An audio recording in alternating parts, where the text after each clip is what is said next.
Welcome to Indiana Sports Beat Radio, presented by Andy Moore Honda of Bloomington. Know your role and shut your mouth, you jabroni! Fires upfield into the end zone, and it's caught! Jelani Woods!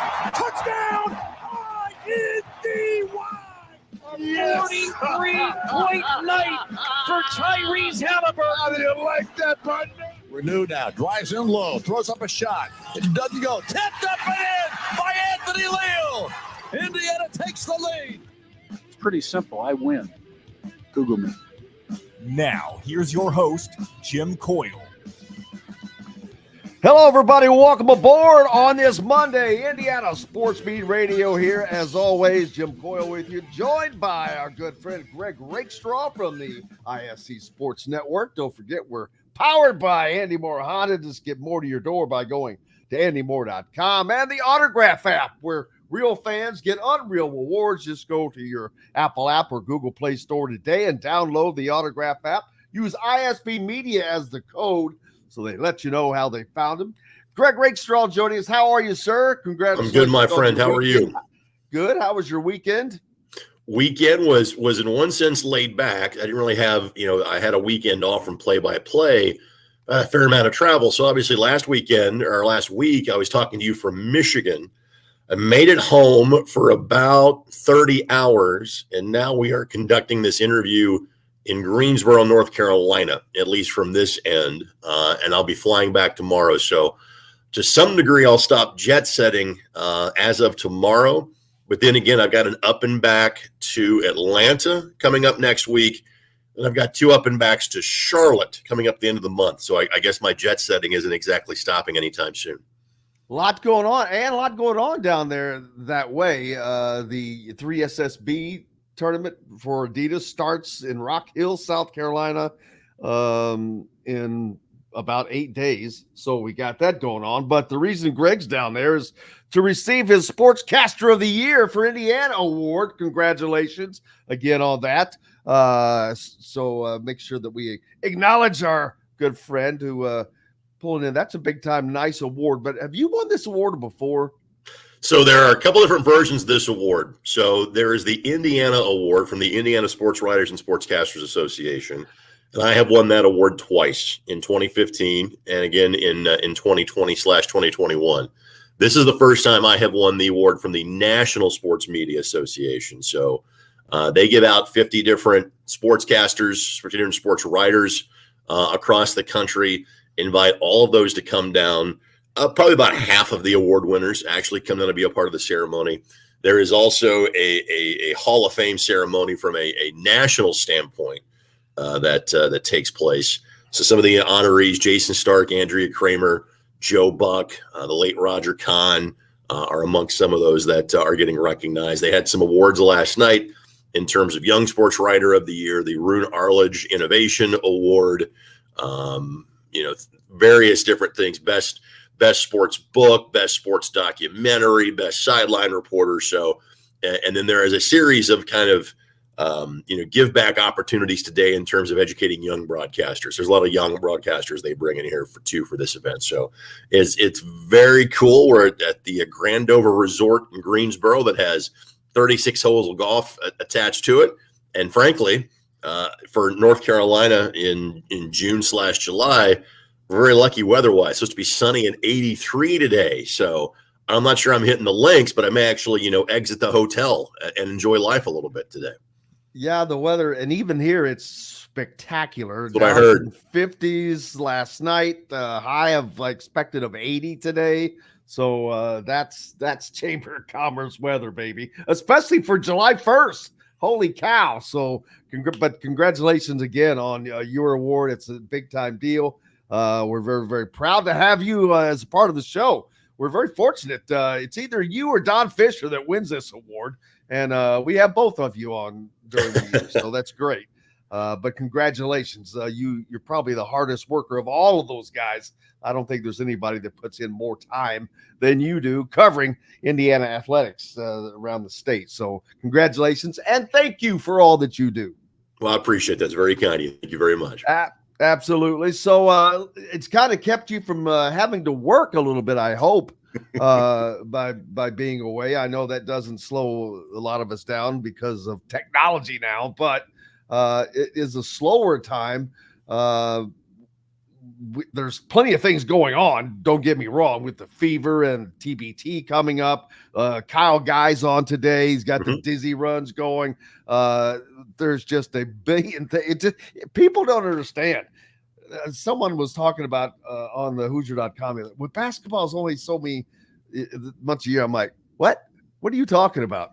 I mean, what life are you living in, brother? I said, I worked harder when the season ended this year than I did at any point during this season. And then, like I just said, you've got TBT now. You've got the All-Stars. You've got the I just mentioned the Adidas and the Nike tournaments that come to a head. You've got recruiting. That's a year-round sport, especially in this state. It's a slower time of the year. There's never a slow time of the year. There's always something that is happening.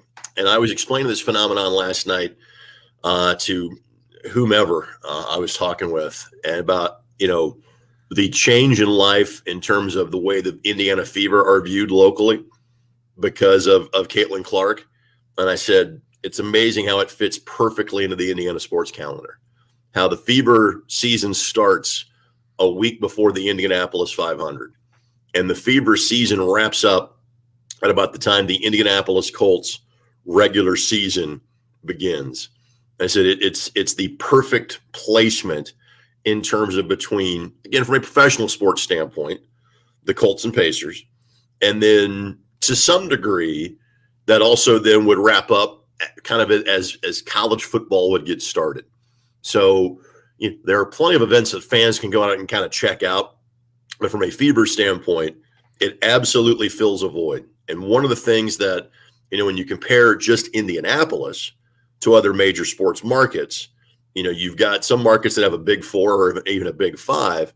In Indianapolis, it tends to be a big 2, from a Pacers and Colts standpoint.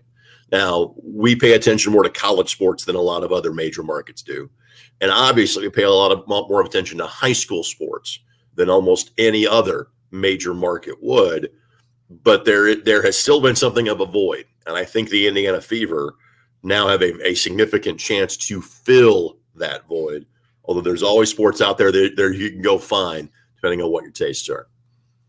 Exactly. And a big kickoff for that was last night or yesterday, the Fever, with a big game on paper against the Mercury and Diana Taurasi, who famously said back before the draft that reality was coming for Caitlin Clark, which there was truth to that. I get that. But the Fever with a sort of redemption yesterday, a game that they were down, and they come back and win. They do. They were down 14-2 to start that game and found a way to win. And one of the things that, seemingly has been consistent for the Fever is that they're going to give up at least 80 points in a game. There's still some defensive issues that they deal with. But if their offense is clicking, frankly, they can hang with that. And the other thing that again, it's to me, for as good of a shooter as Caitlin Clark is, it's her passing. That is what separates her. I think that is what is going to be her greatest skill set going forward in the NBA.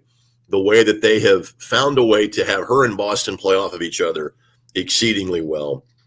And then you've kind of got Kelsey Mitchell that can kind of serve as all right, you're going to focus so much attention on these two. Here's the third scorer that you need. The big shot that she hit yesterday, I got an 18-foot pull-up with under a minute left to go to help secure a 6-point win, was really impressive. And let's face it, every road game is going to be a big atmosphere now because Caitlin Clark doesn't play in front of empty seats. And so that gets your attention immediately.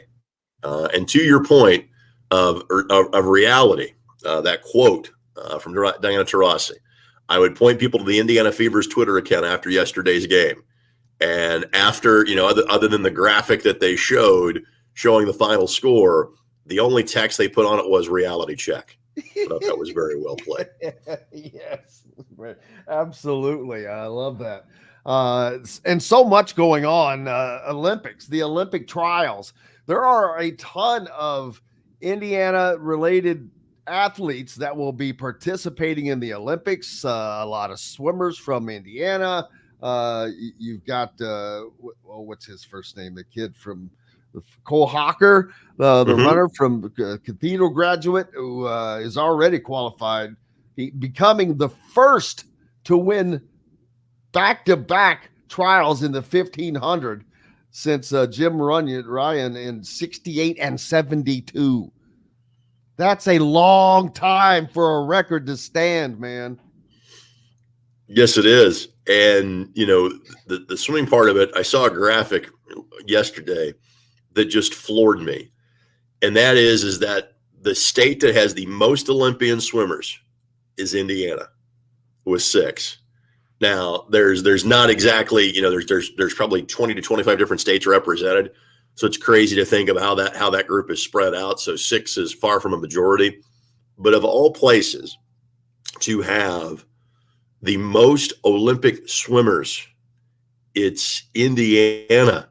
It's crazy to think about that. So the line that I've been seeing going around is that, in Indianapolis, we are the world's second largest city without a major navigable river. There's no river freight traffic, going through the White River, but yet we can produce Olympic swimmers. Crazy to think about that comparison. Well, I think a big part of that is Indiana University's exquisite swimming and diving program that has long been a top-end program from going back to the 60s. You think of Mark Spitz and all of that. That is Doc Countsman. That has been going on for the originator of the candy striped pants. That's right. Less. So it all started back in the 60s with those guys, and it continues today. That's another thing. It is so hard to carry a tradition that long. I mean, that's pretty outstanding.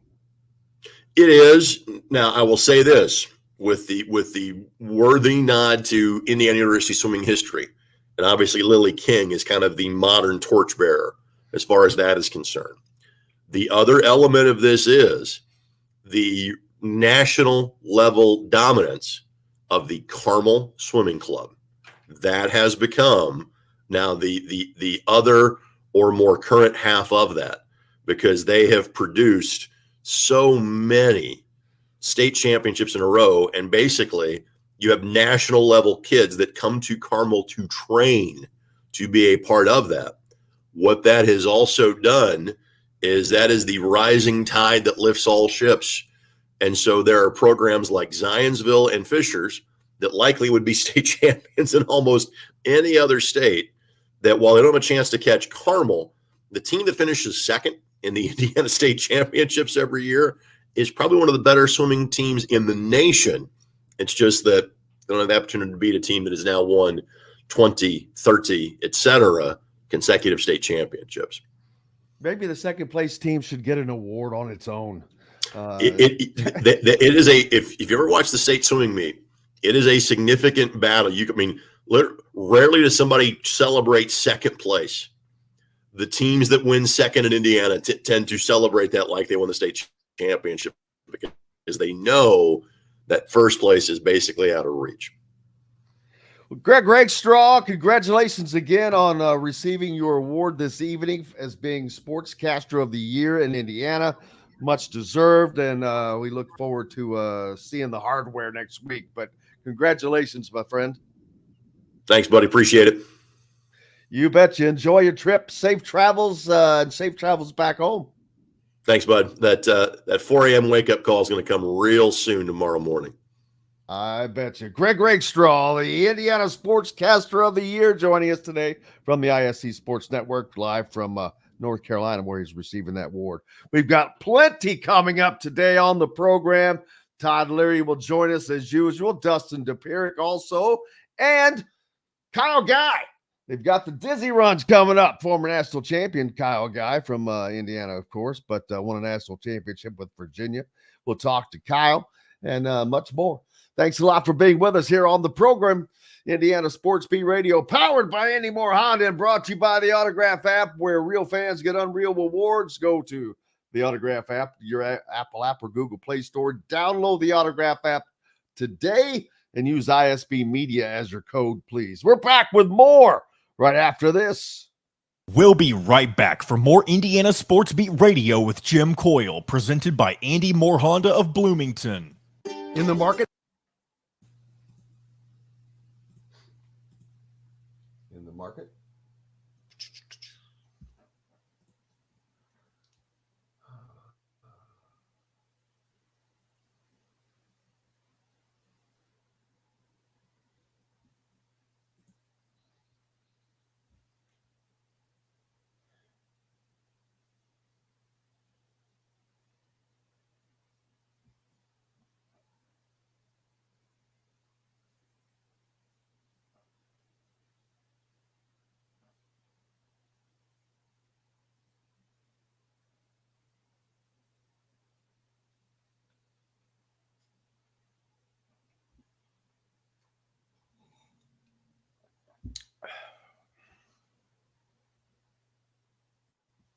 There's Mr. Leary.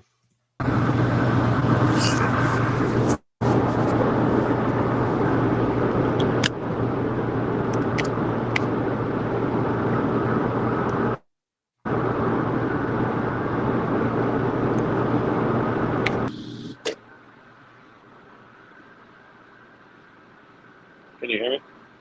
Yes, sir. You betcha. There we go. How's it going? How was the weekend? It was good. Didn't do a whole lot. Sat out to pool all day yesterday. Did you really? I did.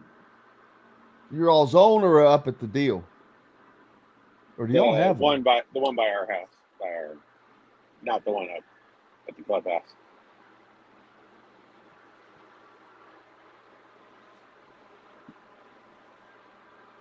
Is that the one with the big building next to it?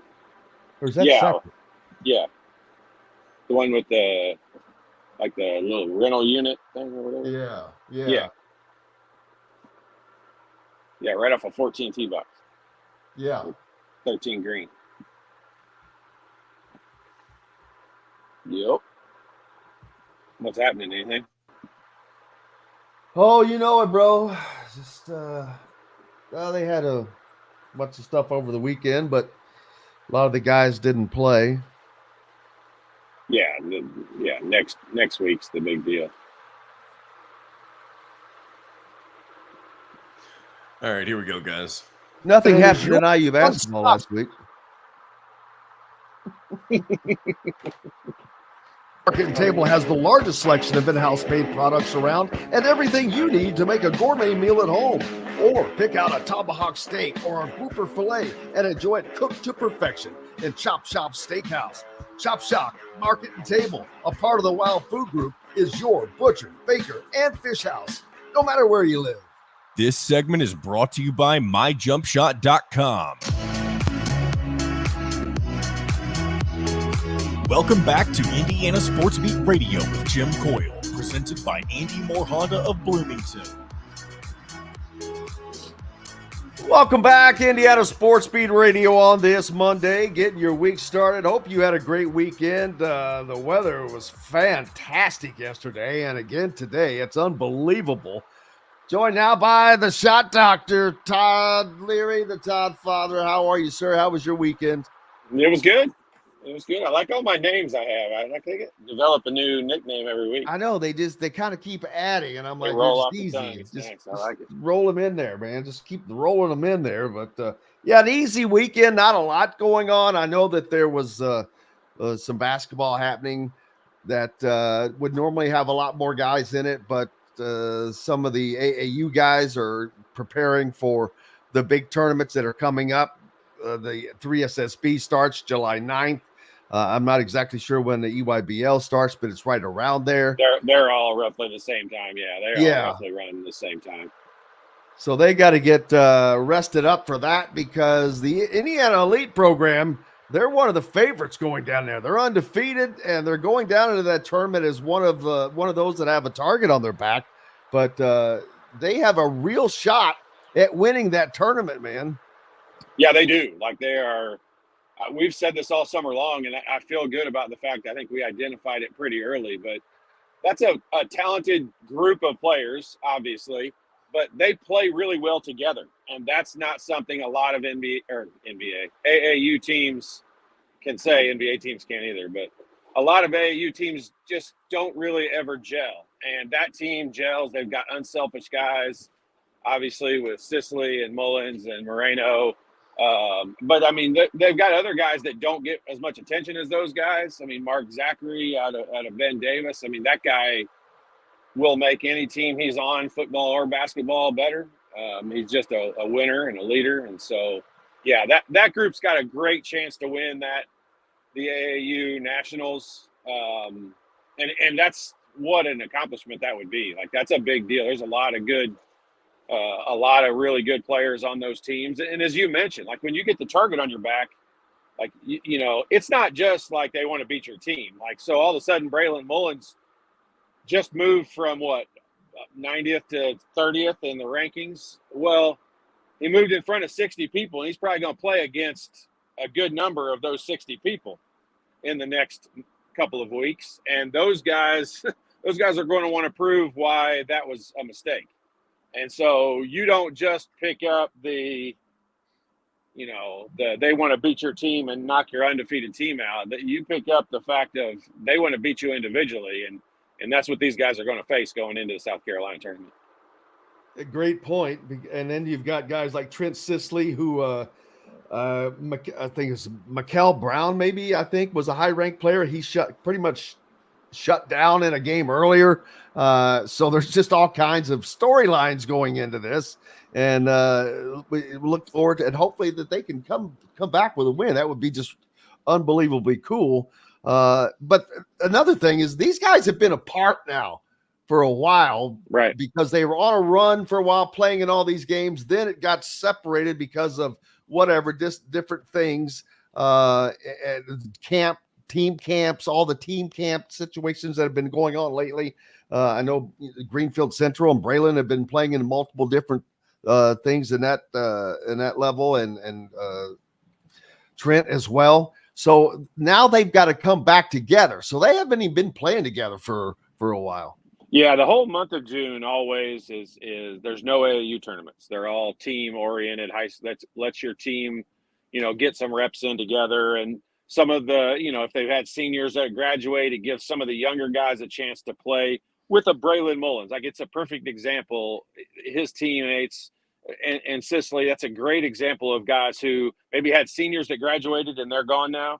And it gives the younger players an opportunity to play with those guys. Maybe a freshman coming in is hopefully going to get some varsity minutes, and those guys get to play in the summertime. So the month of June is always no AAU, always held out for, the high school teams to play together. And I like that aspect of it. It's really hard, I think, for quality high school basketball to continue because AAU has become like the dominant recruiting force.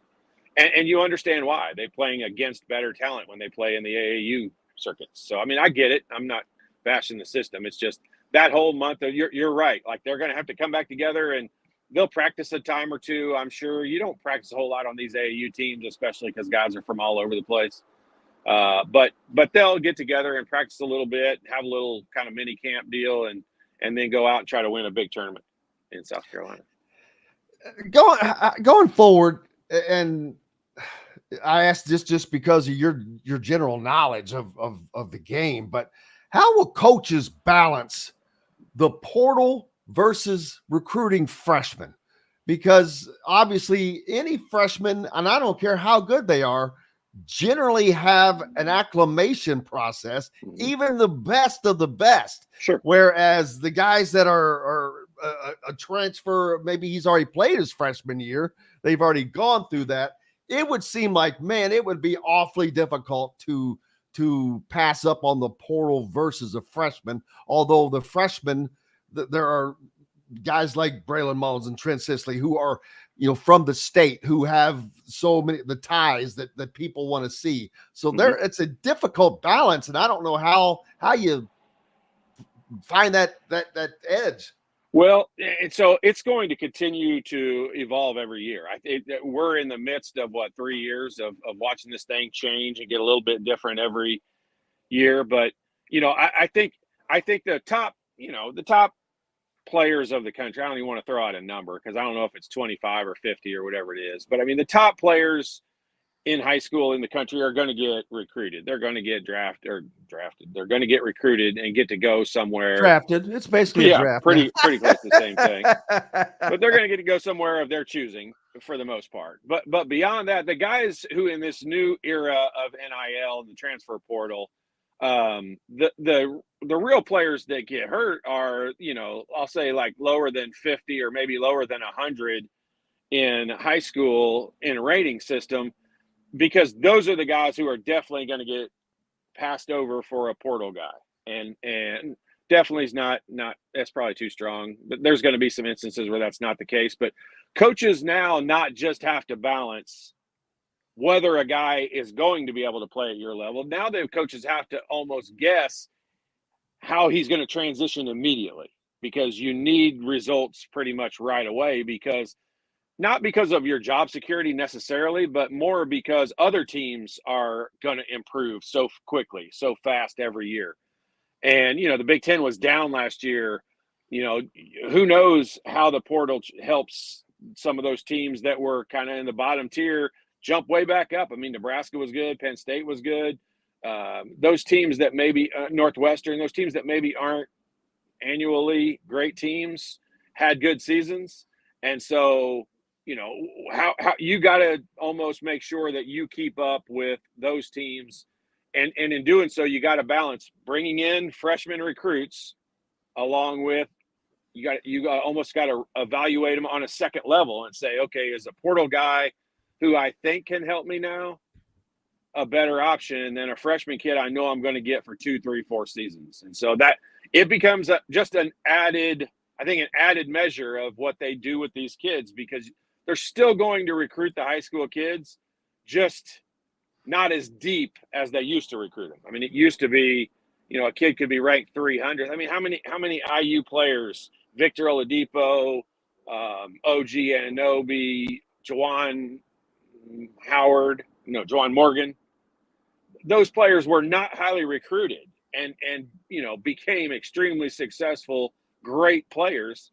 And those are the number ratings of players that are going to get hurt. Like those below 100, below 150, below 200, they're probably going to have to go to, much smaller schools and prove themselves. And then they'll become that portal guy down the road. So the system that's going to kind of screw them to start out with is the same system that's going to help them move to a bigger, better school down the road. And so it's hard to knock the system too badly, but it definitely hurts the high school recruits. No one, since Bob Knight, no one has done a better job of that in the Big Ten than Matt Painter.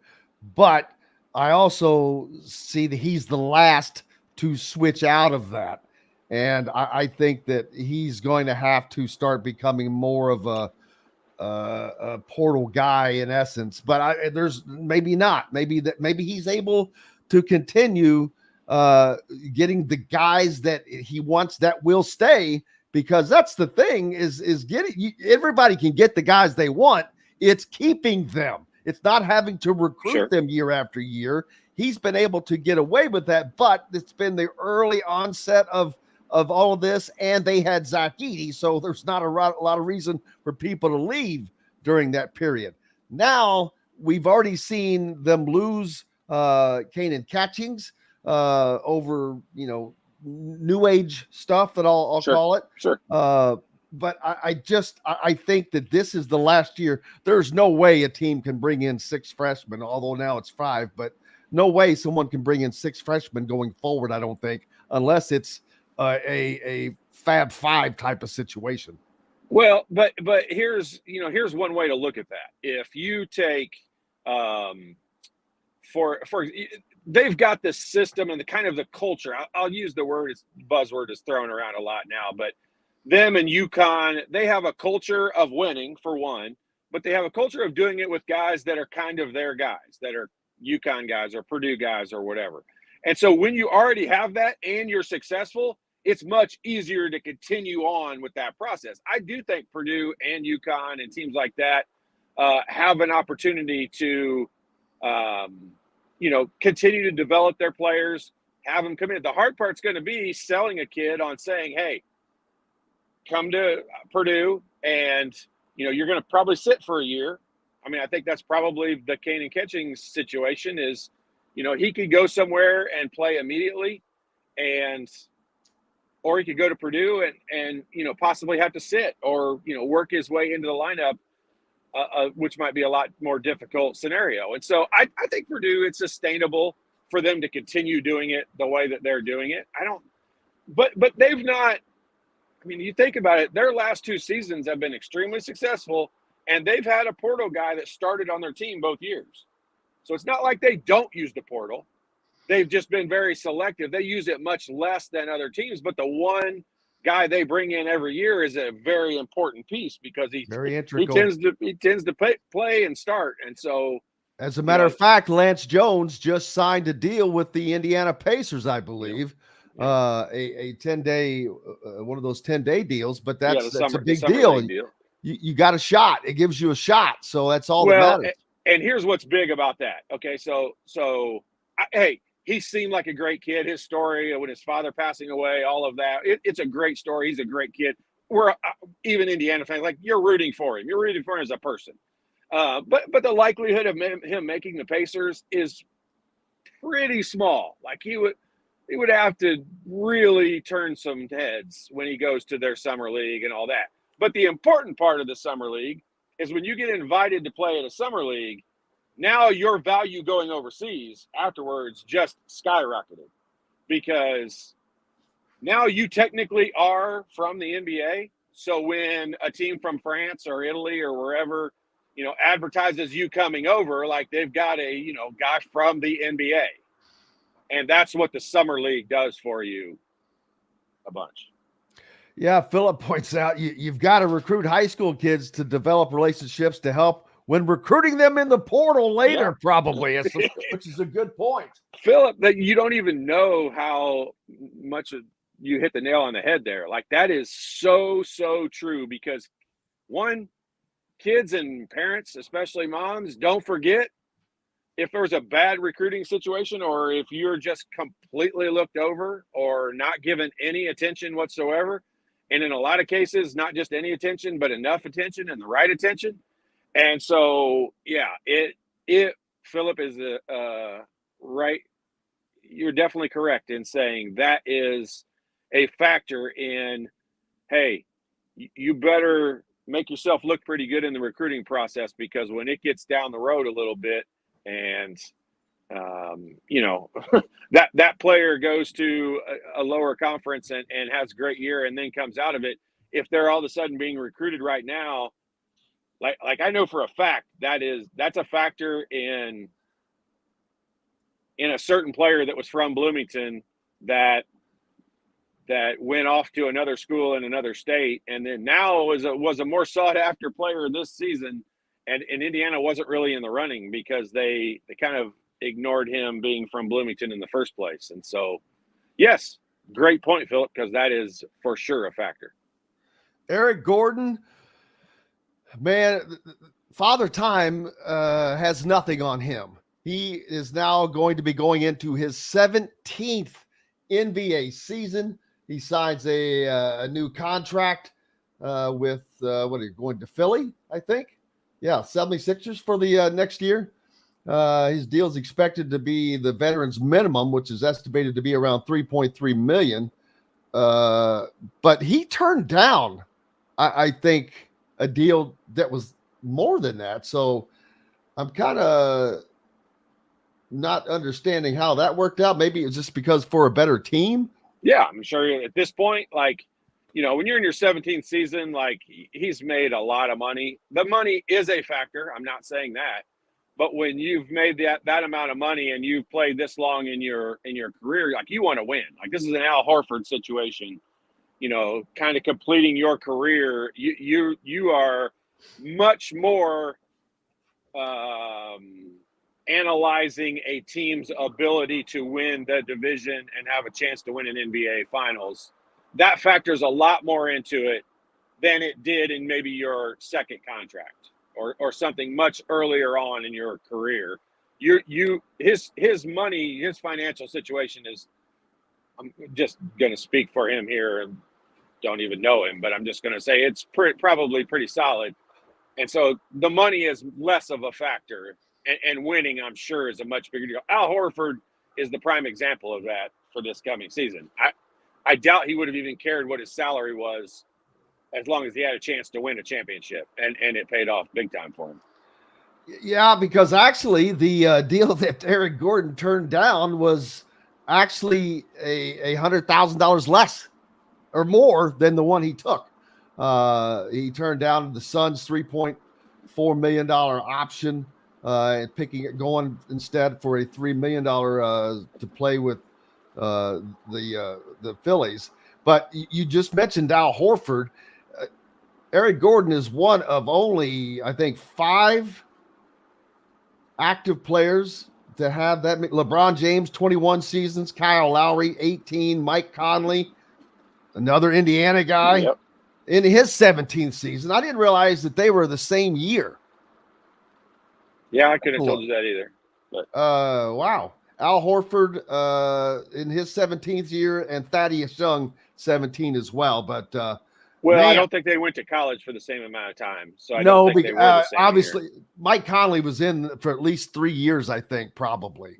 Him over at Ohio State with Odin. Yeah, I can't remember how many years they played, but yeah, they're similar in their careers and similar in, I think their style of play. Like, this is what's a little different. I think LeBron playing 20 plus seasons is a more impressive thing than Eric Gordon playing 17 seasons, because just because of his size, his body, and all of that. the amount of beatings he takes driving the ball to the basket and all that. Eric Gordon is a specialist, and I'm saying that in the most respectful way possible. Right. Like they put him on the floor to shoot buckets, not drive into the rim. You know what he shot last year in his 16th season from 3? This is pretty mind-boggling. He shot 38% from three-point range last year, 80% at the free throw line, 44% overall from the field. I mean, they would kill for a lot of players like that. And this guy's an old man. Yeah, but I mean, your shooting touch doesn't go away that much. I mean, he's like a relief pitcher. And I say that, I only mean in like the amount that he's used. Like, he's not driving into the basket. I know he does drive into the basket. He does get fouled. He does shoot 2-pointers. But for the most part, he's out there to shoot 3-pointers and spot up shoot. And that guy's career is going to last a lot longer than someone that's driving it to the basket, making hard cuts and dribbles with the ball. Most of Eric Gordon's shots come off a no dribble. He's catching it and shooting it. So, yeah, but I hope I'm not saying all that sounded like I'm degrading his career. What an unbelievable accomplishment. 17 seasons, like, that is the average NBA player, I think, plays 3.5 or 4 years at most, and exactly. He's at 17 something. So yeah, it's amazing. But I look at these names, and it reminds me of that song, "Where Have All the Cowboys Gone?" And it's where have all the shooters gone? Mike Conley, Eric Gordon, all these names that pop up, and we keep talking about, why is Indiana not the school, not the state, grabbing these guys? Because they're there, man. They're still there. They're there. I mean, there's a lot of names in between that I'm obviously missing, but sure. You got the newest of the group, Braylon Mullins and guys like that, and Trent Sisley, who are very good shooters. And there's others in between. The state schools has got to continue to pull these people in. Yeah, I mean, look, I'm just going to sit here as a fan and say, like we do a show mainly about Indiana, but I mean, we cover like basketball in general and sports in general, my part of your show. But when I'm talking about Indiana, when I say their need, like, that's just coming from me. I think they need shooting. They don't think it's a priority. And that's not me just guessing that. Like, they have blatantly come out and said, several members of the coaching staff, they don't. It's not a priority. Finding shooters is not a priority. That's just difference in philosophy. And obviously, I'm an Indiana person. I'm an Indiana fan, and I'm going to root for them to win. However it is they need to do it to win, I don't care. I just want them. I want them to be a good team. I enjoy teams that shoot the ball well. That's always been teams I've enjoyed rooting for. And so, I mean, like a prime example, and I know I'm getting a little bit off base there, but a prime example is Kentucky has never been, in the last 30 years, not been a team you would describe as a good outside shooting team. And therefore, I'm obviously not a Kentucky fan. I don't root for Kentucky, but that's been something I've held my hat on. Like, they're easy to not root for because they can't shoot. They're athletic as can be, I'll get out, but they can't shoot a lick. And that's kind of the description of Indiana. And I'm not trying to rip anyone. I'm not trying to start or fuel anything. I'm just saying Indiana's not a team that shoots the ball very well. And I don't have to say that that's my opinion. Statistics prove that for me. So I enjoy watching teams that can shoot it from all over the court. I enjoy athletic teams as well. I just want the team that I root for to be able to put the ball in the basket. And I don't want to win games 60-50. That's just not the style of basketball I enjoy.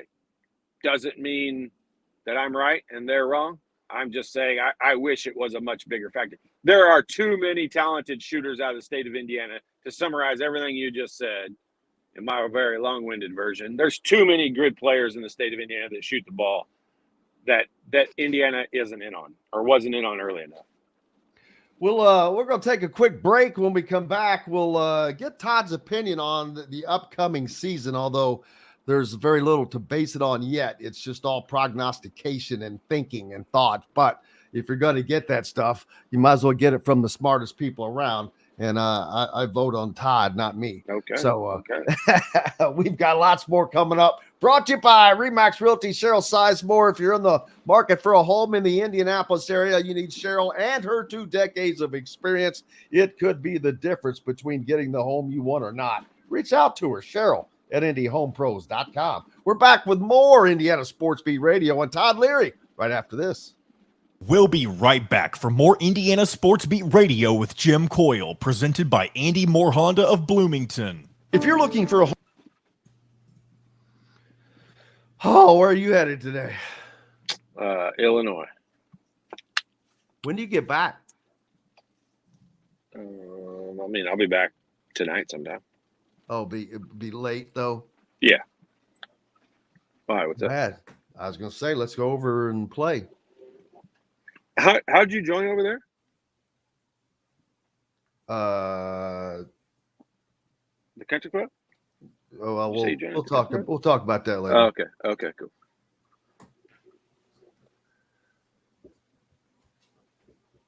Man, it was closed. The course was closed from Tuesday until Saturday. Why? That storm. Oh my gosh, no kidding. Yes, I mean it blew my mind. Did you happen to get out and be around Bloomington at all?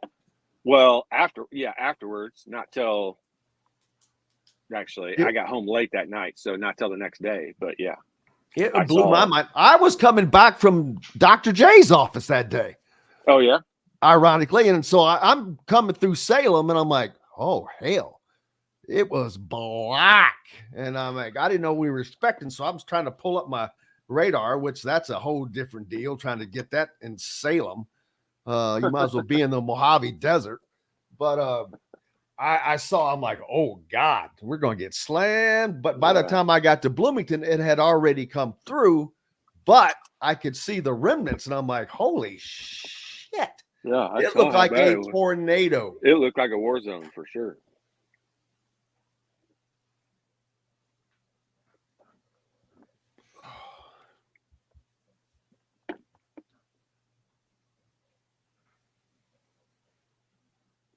Yeah, damn, I'd like to. Today's the last beautiful day, so I'm like, oh man, I want to get out there. What do you mean?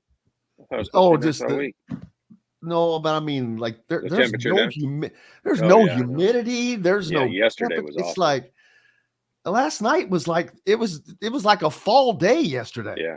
It was like a fall Sunday. Only time I'm looking for football to come on. Yeah, it was. It was awesome. I think it's going to be nicer today, or very similar at least. Yeah, I believe you're correct. Chris says they don't get weather over there in England like they did in jolly old New Albany. He's in Wotton, England. Man, it must be super early over there too if he's listening right now. No, it's late, right? It's late. That's right. That's right. They're plus. Yeah. It is. Oh, you're right. Yeah. They're +7. He's +7. Now, Las Vegas afternoon. Larry. Come on, here we go. Las We got Vegas 5 Larry, seconds. My For fault. Honda.com and get more to your door. Started that. This segment is brought to you by Freethink Apparel. Welcome back to Indiana Sports Beat Radio with Jim Coyle, presented by Andy Moore Honda of Bloomington. Welcome back, Indiana Sports Beat Radio here on this Monday, getting your week started. Thank you so much for being with us. As always, we appreciate you. Jim Coyle here at the Ready, joined by Todd Leary, as we are each and every week.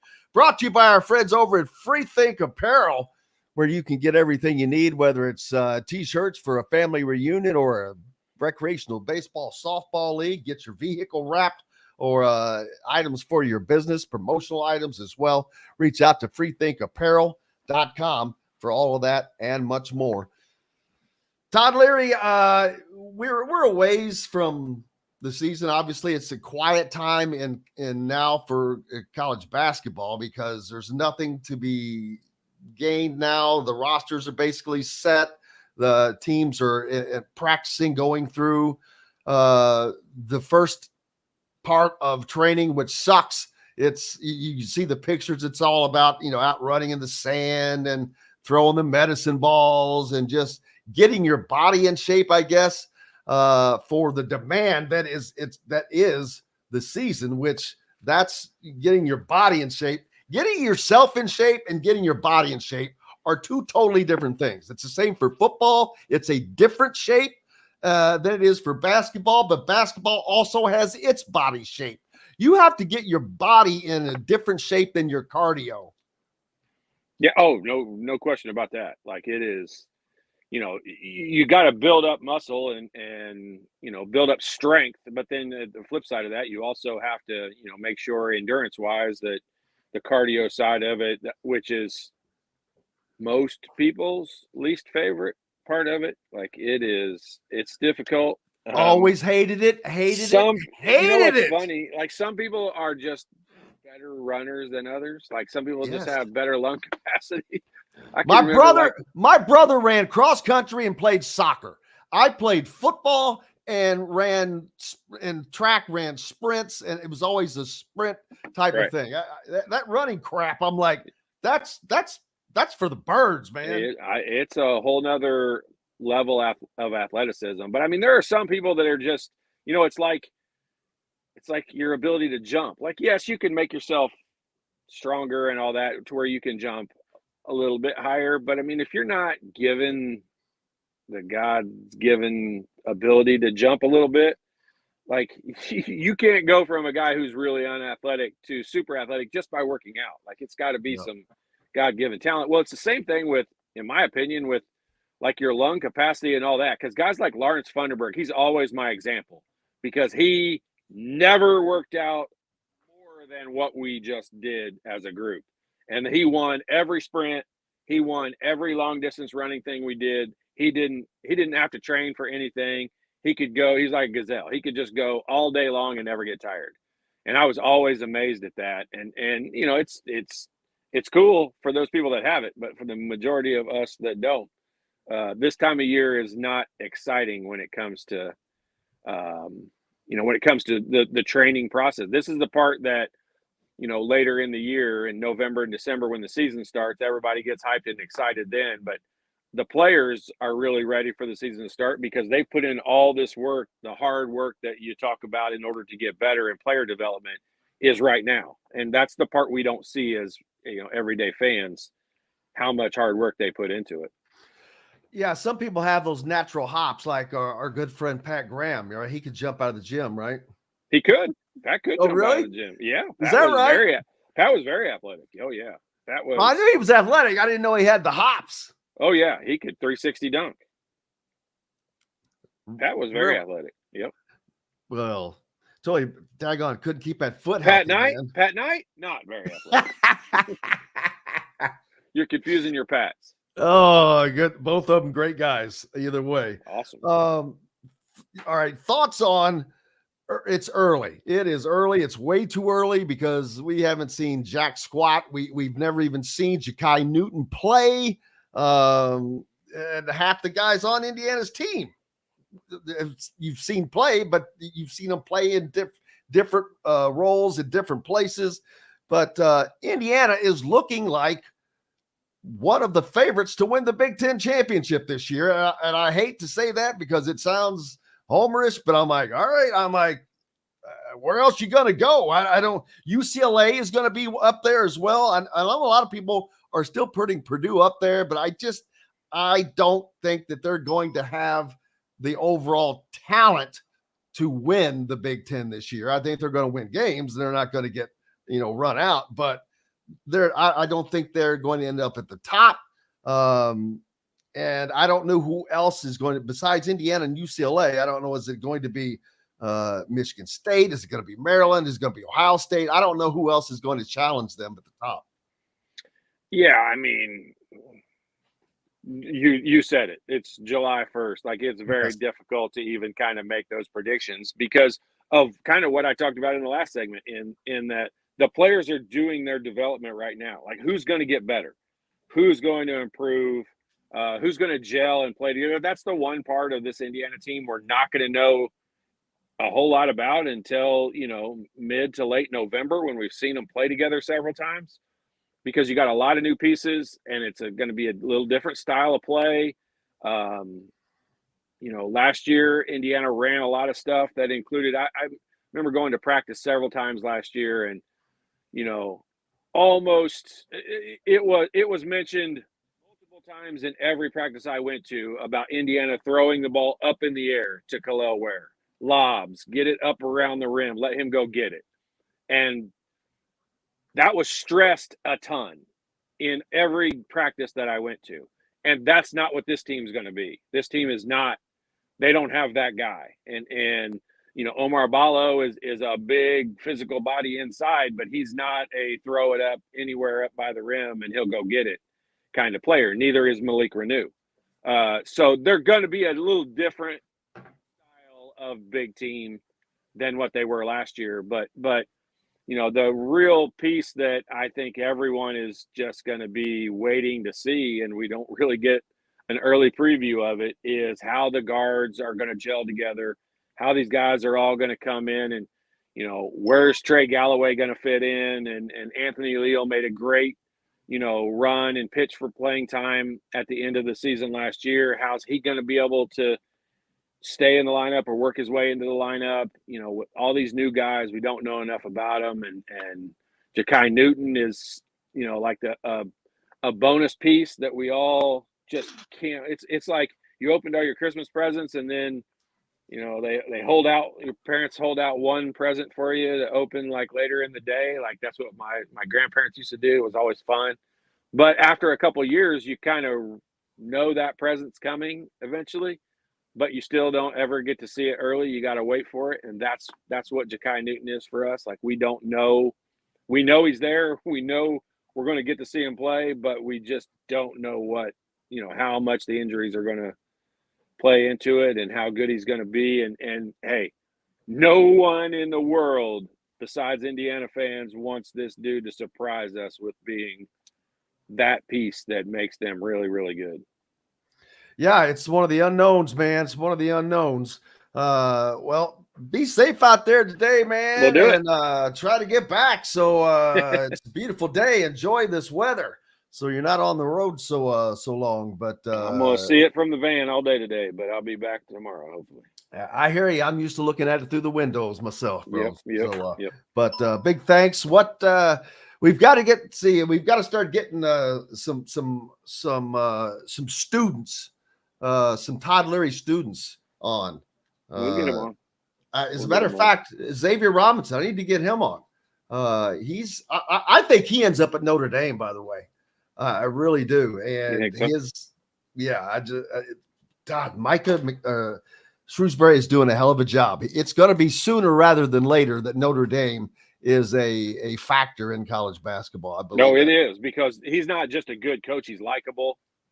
He's going to walk into your house and mom and dad are going to enjoy that experience of talking to him, the things he says. So, yeah, it's not going to be long before they're really good again. Todd Leary, the shot doctor, the Todd father. And don't forget, myjumpshot.com for those of you that have kids that need to work on their shot. Doesn't have to be a kid, could be a high school player, junior college player, doesn't matter. Could be you wanting to go to the fantasy camp. Make sure you reach out to myjumpshot.com. Fantasy camp cancel. And fantasy camp done cancel. Oh, yeah, we didn't get to talk about that. We'll have to do that next time. Yeah. No, there are always fantasy camps coming. There's always fantasy camps. Doesn't have to be an Indiana fantasy camp. Thanks, Todd. I appreciate you, my friend. Be careful We'll out there. We've got lots more coming up. Dustin Dopirak, Kyle Guy joins us on the program in the next hour as well. We'll be back with all that and more here on Indiana Sports Beat Radio. We'll be right back for more Indiana Sports Beat Radio with Jim Coyle, presented by Andy Moore Honda of Bloomington. In the market.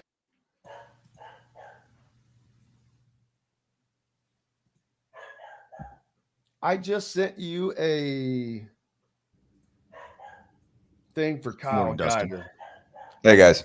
Is it a different email? Because I had one previously. Oh, did it have the thing on it? No, you mean this picture? No, I'll put that on there. I see that now. How are you, sir? Doing well, Jim. About yourself? Oh, I can't complain. Nobody wants to listen to it.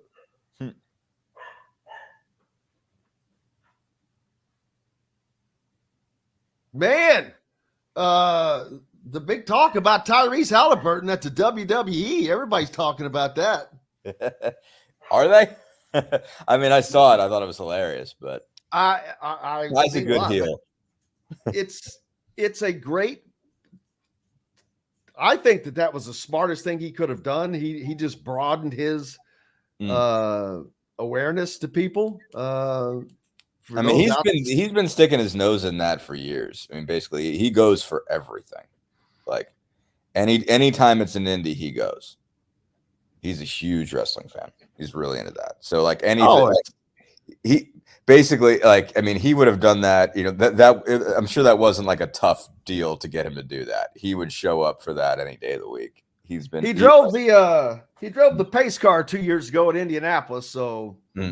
He's getting to do some fun stuff, man. He does all the stuff. Yeah, that's Ty's deal for sure. I mean, he always gets asked to do it, so he always does it. You know, he loves that kind of stuff. He's probably gotten overworked on it, but he's still, and he's fun. He plays the heel really well. Hold on, Maxine needs to go outside. But yeah, no, like he's really good at that kind of stuff, and wrestling. He's a huge fan. Huge. Brunson and Halliburton in a steel cage match. Yeah, he shouldn't play around too much because he is owed $240-something million to play basketball. And he probably doesn't need to get beat up in a steel cage, but still. I am surprised how much they will let them go. Yeah. No, I mean, I'm sure it used to be you were not allowed to even breathe in a room if it was not a room that they wanted you to breathe in. That's true. Yeah. All right, here we go, guys. Stonecrest Signature Series house plans. We have several lots available with scenic views of the golf course. Contact Amy Rhoda with Rebesco Real Estate for additional information. 812-583-0919 or go to mystonecrestliving.com. That's mystonecrestliving.com for more details. This segment is brought to you by Hoosier Hanks East. Welcome back to Indiana Sports Beat Radio with Jim Coyle, presented by Andy Moore Honda of Bloomington. Hey, welcome back, Indiana Sports Beat Radio on this Monday. Joined now by the great Dustin Dopirak, Pacers beat writer for the Indy Star, and Pacers making plenty of noise outside of the season. Some of it in the ring as Tyrese Halliburton and Jalen Brunson go at it in WWE match, which was just kind of cool and fun. I think everybody seemed to enjoy the heck out of that, Dustin. Yeah, no, I mean that's right up Ty's alley. I mean, like he is a massive WWE fan, has been throughout his life. Basically, him and his dad would go to shows, watch pay-per-views, everything when he was a kid. And so since he's been in the pros, I mean, and he's had some level of cachet, he shows up at everything. I mean, like every time the WWE comes to Indianapolis, he's there. And so, like I am sure that basically teaming up with McAfee, more or less, I'm sure had some level of positive influence on the fact that Indy is going to get, I think, I guess the three major pay-per-view events. I think it's WrestleMania, is it SummerSlam and the Royal Rumble. I don't know. I don't get into it, but Ty loves it. And so, like I said, I mean, like you'll see him, even before this one, like he ends up on screen. Every time he's there, he gets to meet somebody backstage. So, it wasn't surprising to me that he got into it. I thought it was just cool that, I mean, obviously this one was at the Garden. I guess it was shortly after WWE had been in Indy. And obviously, I thought it was cool. It kind of tells you how close he and Jalen Brunson really are. Like just the fact that they teamed up for that together, and they did a really good job of selling, the rivalry and whatnot. I mean, Ty, like it tells you how much Ty's watched it, that he's that good at playing a heel. Like that's it, like kind of ingrained in his, in his sort of psyche, the ability to play that guy. He got, like. If you watch it, basically, like if you watch what he was doing, like he was there to get booed, like, I mean, he was playing. Oh, yeah. He's in Madison. Oh, I failed to mention this took place in Madison Square Garden. Right. Exactly. So, I mean, he goes back to the Garden and, against Jalen Brunson comes up as sort of the, defender of the Garden to fight him. And like that just one, he's into it. Two, he's good at that. I mean, he's watched just so much WWE. Like he knows like the little things that you have to do to be a good heel. And he played it up really well. Even the, just the way he dressed, like jean shorts, like it was kind of a ode to Steve Austin. Now he's got his Tyrese Halliburton 317. Like going off of, Steve Austin 316. I thought that was kind of hilarious too. He's all bought in. I mean, like like next year again, when Indy gets everything, Halliburton's going to be big into that. I mean, like he's had to be the toast of the town for a bunch of things for the All-Star game and everything. It's going to be just like that for WWE next year. And I'm sure he was already kind of jokingly petitioning the NBA to make sure that I guess one of them is in February. I think the Royal Rumble is like February 1st. And he was like, hey, NBA, hear me out. And he was like, so like, he's going to try, I'm going to need to schedule that game off, please. He would like to not have a game on February 1st. So we'll see if they're able to pull that off. But yeah, it is hilarious. I mean, it's just all part of the, kind of covering Halliburton experience, and adds just sort of fun to the whole deal because the guy's just willing to do just about everything. But this in particular is a passion of his. He loves this stuff. And when he got his, with his contract last year, his extension, the Pacers did a the kind of highlight montage to Triple H's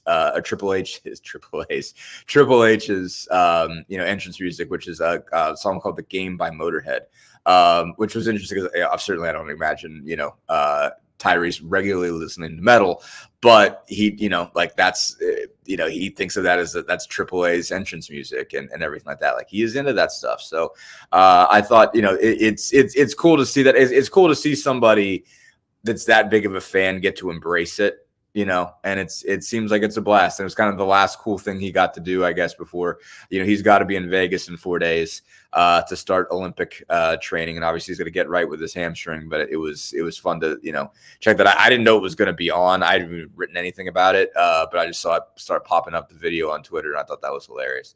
Now he was in there with Logan Paul. Is he the brother of Jake Paul? Yeah, I think so. Because they look alike. I'm like, right? Yeah, no, I think they are. I think they're very similar guys too. Okay, yeah. but it was just an entire great thing. It took place in Madison Square Garden. He ends up having a run-in with Jalen Brunson, which is just adding fuel to the fire, which is great benefit to the NBA. I mean, that, to be honest, that is great coverage for the NBA. And then you mentioned that February 1st of 2025, the Royal Rumble, the WWE Royal Rumble will be in Indianapolis. And I assume, though, that's going to be at Lucas Oil. Yeah. Yeah, I mean, it'll definitely be at Lucas Oil. It's not a situation where they're going to have to kick the Pacers out. Like, I mean, they wouldn't hold enough fans, baby. Yeah, right. I mean, so my point is, it's not like the rodeo road trip in San Antonio where you have to kick the Spurs out for a month. You're not going to have to do that for the Royal Rumble. They have frequently before had events at Gamebridge, that during the season that Halliburton's been able to go to. So it wouldn't be that much of a stretch for them to be able to pull this off, to make sure that the Pacers are not on the road and they are in the vicinity to make this work. Now, there's 1,000 other things that you have to schedule to make sure that you're, getting everybody, 82 games in between, the last week of October and mid-April before you have to switch into playoff mode. So, not easy to say we need this day off. It's not easy to pull off, and you still have to get 41 road games in there somehow too. So it's not going to be easy necessarily, but it is doable. It is possible to make sure that Halliburton gets a chance to go over there. And that would be cool. I mean, I think, again, like, I'm not a WWE guy. It's not my thing. But, just the fact that obviously there's two major personalities in the city that are deep into it, between McAfee and Halliburton, it would be, I think, good for the NBA or certainly good for the Pacers, good for Indy in general to have those two personalities be a part of that. Yeah, Tyrese, when he was there, said that when Brunson got up, said, I'm just glad New York was able to win something. Just the perfect wrestling talk. But not only is the Royal Rumble coming, but they've got like multiple events. Yeah, no, they're all the big ones are going to be in Indy. Yeah, WrestleMania and SummerSlam is coming. So those are big deals. Yeah, I keep telling you, Indianapolis is I don't know that there's a bigger sports town in America. And I know that sounds biased, and it's not because of WrestleMania. WrestleMania goes everywhere. But the fact that they do get WrestleMania, but they have the biggest one-day sporting event in the world, the Indianapolis 500, which encompasses an entire month. They house the IHSA or the NCAA, USA Swimming, USA, all these things, Pan American Games that they host, all the events that happen there. I cannot imagine a bigger town, and I don't care if it's LA or New York. Indianapolis has got to be, I think, the biggest sports city in America. I mean, depending on how you look at it. I mean, if your definition is best at hosting stuff, Indy's the best at hosting stuff. And the reason is because they're not that big. The reason Indy's able to pull this off. Just the right size. Yeah. It's just you create a city on the basis of hosting things. Like that's really how, downtown, basically was sort of redesigned, is to make sure that you could keep everything in that little pocket, in the city, in that part of downtown. And that's what makes it work. You have a convention center right there. You have two, you have not just the two arenas, but, the ballpark, basically with Victory Field right there. You may or may not, obviously you've got the MLS stuff that's being discussed, but it's just easy to pull everything off. I mean, it's the reason why, for as much as they're talking about moving the combine, they keep not doing it, because it keeps everything simple. Those guys don't have to go very far. I mean, you look at a place like Chicago or a place like Los Angeles. What's that?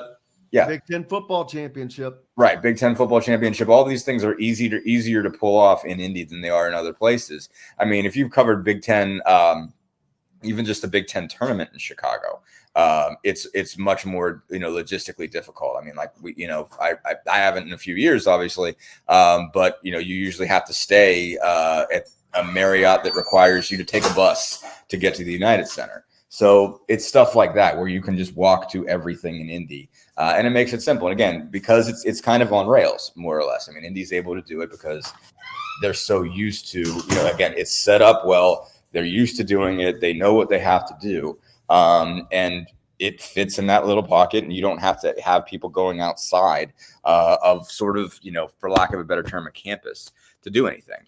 So again, you have, a huge, nice looking indoor football stadium that obviously you can turn into a swimming pool, which is remarkable. And, you have a basketball arena right there. And so it's just, it makes it easy. Again, it's also not, again, the fact that it's a dome or whatever you want to call it, not necessarily a dome, but a, retractable roof stadium makes everything a lot easier. There are things that you can host there that you can't host if you've got an outdoor field. So they've done everything for the purpose of making sure that you can host big things. And so that's why when you dedicate that much to it, you get the results. How do you turn? I didn't see how they did it, but how in the hell, speaking of which, for the Olympic trials and whatnot, how do you build an Olympic swimming pool in Lucas Oil Stadium? I don't know. I haven't watched that thing. I mean, basically, it's easy. That's amazing to me. Mm-hmm. Oh, sure. No, it's amazing. I mean, but I think it's just, you just have to build a raised platform, above the field itself that you can, that you can fill water in, basically, just kind of create a platform, kind of build something up, and then put a hole in it and fill it. I'd say it's insanely difficult. It took a lot to do them, and they had to just sort of pump stuff in from the White River. But once you've kind of created, wait a minute, so you're telling me that the water was straight from the White River? Believe so. I mean, they obviously had to shock it, like anything else. You know what I mean? Like when you have a swimming pool, like you get it out of your hose. It's you have to chlorinate it and shock it and everything else and do what you got to do to clean up the water. But yeah, as far as I understand it just came from the White River. That's amazing. I didn't expect that. But that's another thing. There's so many Olympic ties to the city as well. I mean, there's a ton of Olympic athletes who are coming out of this state, especially in swimming, whether it's through Indiana or University. Carmel High School, yeah.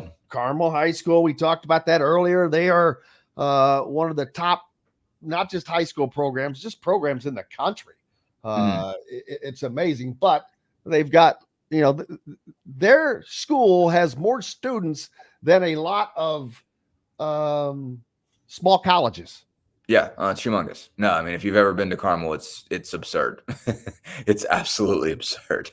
Again, they maintain that district being humongous as it keeps getting bigger. Basically, like anybody that has the opportunity lives in Carmel. Basically, is the only way I could put it. But yeah, I mean, it's a giant school, and so they have enormous resources, absolutely enormous resources. And so, I don't know how many kids go there, but it's gigantic. And, obviously the combination of the size, the number of kids, the tax base, creates a situation where they've got stuff that nobody else has got.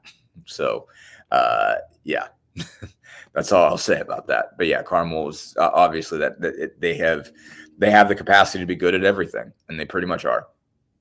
I'm watching right now a video showing how the pool was built in Lucas Oil, and it's still nothing short of mesmerizing, to be honest with you. Or multiple pools really that were built. Right. First of all, I the fact that they even thought of that, this is something that probably is either done for the Olympics a lot. I didn't realize it, but maybe a lot of those pools are temporary, and I never knew that or considered that. Right. It's utterly amazing that you can build a stinking temporary pool. Well, yeah, I mean, if you think about it, like really you had to have all of this, what's the word I'm looking for? You saw what happened, I think, to some of the Olympic cities, basically over the last, between kind of the 90 to, 08, 2012 range. I mean, I think you're seeing a change in who gets Olympics. Basically, you know, obviously Paris coming up. You had London in 2012, Los Angeles coming up, Tokyo.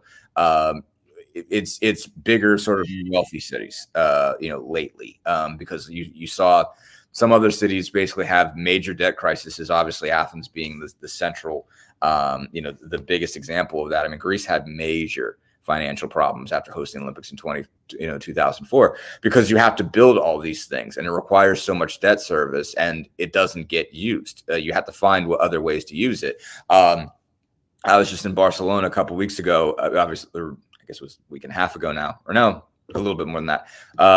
They turned their diving pool is still there. It's outside and there's a bar around it. It's really cool. It's super awesome. But there's a lot of stuff that basically in some of the cities that doesn't get used because, you know, once the, you know, the Olympics leave town, it's like, okay, you don't need all this stuff anymore. So what do you do with it? And so if you can build things that can go away, that really helps basically. I don't know what all, you know, Los Angeles has planned as far as that's concerned, but I imagine, you know, like, how do you not use SoFi Stadium in some way, shape, or form? And if that's a template for it, basically, if Lucas Oil basically shows SoFi Stadium how you can turn it into a swimming pool, and then you don't have to build that, think about how much money you save. I mean, it costs money to do this, but you don't have to build a whole facility. You don't have to dig out, you know, build foundation and start from scratch to build an entire building. You know, if you can turn what you already have, existing infrastructure, into facilities, that's a whole lot less money you have to spend. That's a whole lot less debt your city has to take on. So all of this innovation, you know, makes a difference, basically, to be able to do this at any point in time and not have to, you know, just fit this into, you know, I either have it in facilities that are too small to hold it, or build facilities that you're going to have a really hard time using after the Olympics leaves. Dustin Dopirak from Indy Star with us. We've got more coming up. We'll talk about the Pacers and their draft picks, and how that may go, and how people are thinking about that, and plenty more. Brought to you by our good friends from Boost Fundraising. If you know anyone that's needing a fundraiser, Boost Fundraising has the ability to raise more money faster and offers the most unique and user-friendly online fundraiser in the nation. Your team receives personalized fundraising pages for each team member, free team-branded promo gifts shipped to each donor. Boost Fundraising does it all. Sports teams, marching bands, charity causes, community groups. Just go to boostfundraising.com and be sure to enter the promo code COIL to receive a discounted fundraiser. Back with more Dustin Dopirak right after this. We'll be right back for more Indiana Sports Beat Radio with Jim Coyle, presented by Andy Moore Honda of Bloomington. Formerly be. When does the Summer League start?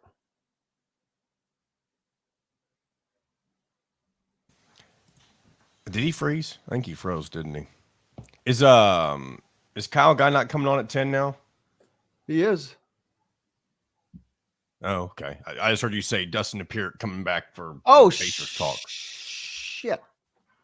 I forgot. I didn't realize what time it was.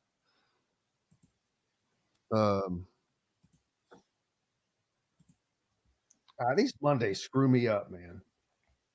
I don't know. I can never get used to this one time change.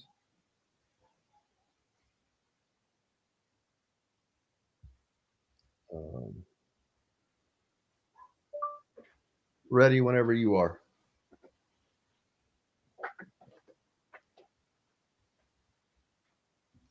Here's Dustin. Let me let him know what's going. Well, okay, he jumped off. Hey, Dustin. So Jim's got Kyle Guy coming on next. He kind of forgot he was the next guest. Oh, John, keep him with us in case, because I haven't heard back from Kyle, and he knows Kyle. Okay, that's fine. I met Kyle. I mean, he doesn't know me. I'll put you. You know what I'll do, Dustin, if you don't mind. I'll keep you in here, but I'll remove you from the stream. So just in case he's not here when we come back from break, you can just hop in with Jim for a few more minutes. Okay, sounds good. Is that okay with you? Sure. Okay, I'll just pull you out right now. All right.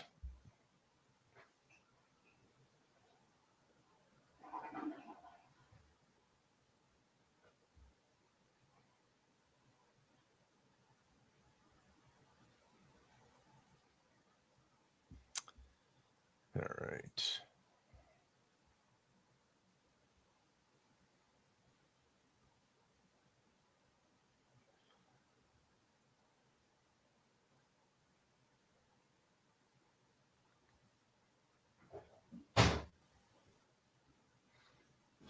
Yeah, we may need Dustin until.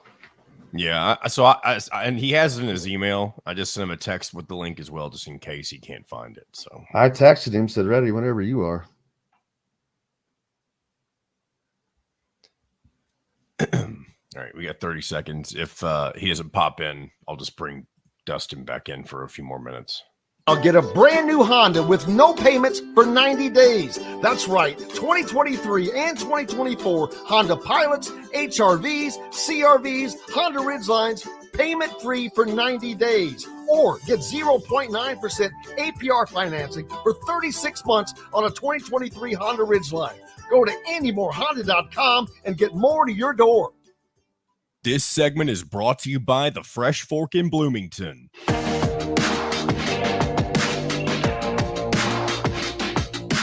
Welcome back to Indiana Sports Beat Radio with Jim Coyle, presented by Andy Moore Honda of Bloomington. Welcome back, Indiana Sports Beat Radio on this Monday, brought to you by the Fresh Fork. Enjoy healthy, delicious meals at home without the hassle with the Fresh Fork chef-curated, ready-made meals delivered right to your doorstep. Proudly fueling IU athletes and now available to you with a menu that's always fresh and diverse. From hearty proteins to fresh salads, the Fresh Fork empowers you to make better food choices without compromising. Order online and let the Fresh Fork help transform your lifestyle for a healthier way of living today at thefreshforkonline.com. Just use promo code RADIO20 and get $20 off of your first order. Dustin Dopirak from the Indy Star still with us. And we've got the NBA Summer League that's around the corner. When does that start, Dustin? The 12th. The 12th. It's late this year. Usually it's right around the 5th or 6th. I'm not sure why, but it's 12th to the 22nd. Obviously, the Pacers kind of a less interesting one of the less interesting teams. Obviously, basically, it tends to invert more or less, basically, in terms of how good you are, because it's really based on who you drafted and who's new and interesting that you're bringing in to the fold. And so the Pacers obviously did not have a first-round draft pick this year. And so what that basically, when you're not, people aren't that interested if they put you in the Cox Pavilion rather than Thomas and Mack Center all week. And for the most part, that's where the Pacers are playing. But yeah, so we'll see, get a little bit more sense of them. Not really of them. Basically, the only guy I think that's going to play that played last year is Jarris Walker. But you'll get some sense of these second round picks. Johnny Furphy obviously was a guy that not everybody, but for the most part, most of the mock drafts had somewhere in the late 20s in the first round. Obviously ended up slipping to 36. I think he was the last guy out of the last guy taken from the green room, basically after Kyle Filipowski. And, I thought a couple other nice picks, Tristan Newton and Enrique Freeman. Obviously, Newton was MOP of the NCAA tournament. So, that's a guy that just does so many little things for you and was just so critically important to UConn winning the national title. So, I just feel like there's something that he can bring, a guy who could play multiple positions. And then Freeman, I think, is another interesting guy, 6'9", big dude out of Akron, led the NCAA in rebounding. Last year, all of Division I, actually had more rebounds than Zach Edey.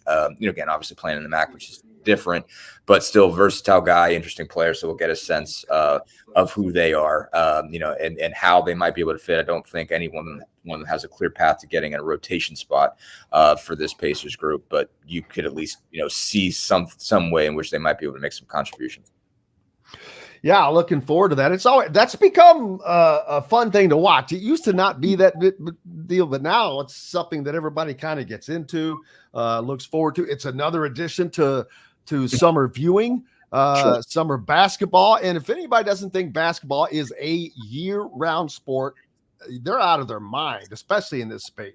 The college season goes to when it goes.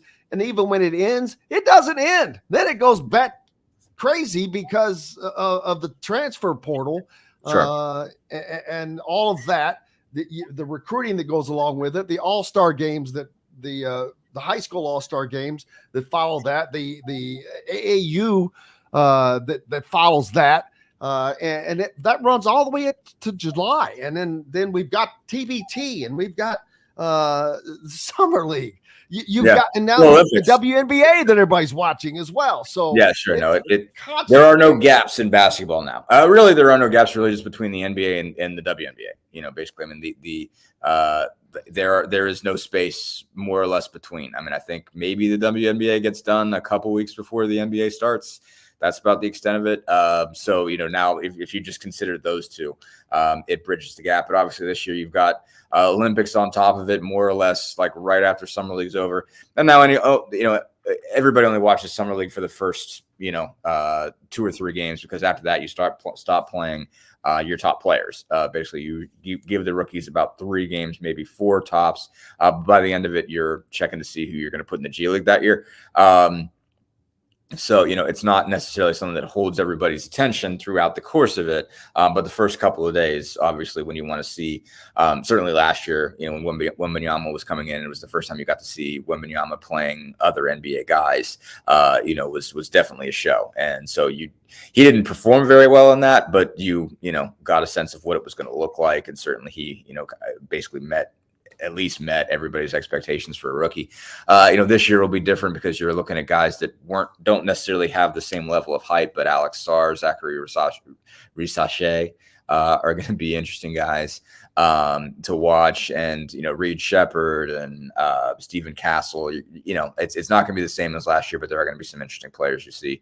But then right after that, again, Paris Olympics start on the 26th. In the course of that, a couple of days before the Summer League begins, they'll have I believe U.S. and Canada will be playing an exhibition game, basically leading towards with the Olympics starting at the end of July. So you're going to start. Zach Edey on Team Canada now. He has chosen to focus on the Memphis Grizzlies and will not be attempting to play in the Olympics. That's correct. So I was a little surprised about that. I figured you take a shot at it if you can be on that team. But yeah, he's elected not to do that and start to get right for the NBA. But there are going to be some interesting guys. Andrew Nembhard from the Pacers is going to be on that Team Canada, and Benedict Mathurin will be there.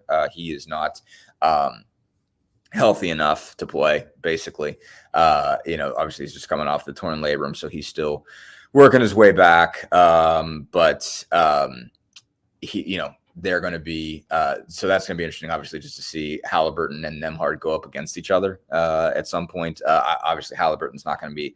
Nembhard will probably be a higher priority for Team Canada than Halliburton will be for Team USA. Or maybe not. I mean, obviously, because Shai Gilgeous-Alexander is going to be the number 1 guy for Canada and really led them last season. So we'll see how that works out. But obviously, a couple guys representing the Pacers in international play. Looking forward to each and every bit of it, man, as it continues to roll. What's up next for you? Well, just we're keeping an eye on free agency. Obviously, free agency opened last night, 6:00.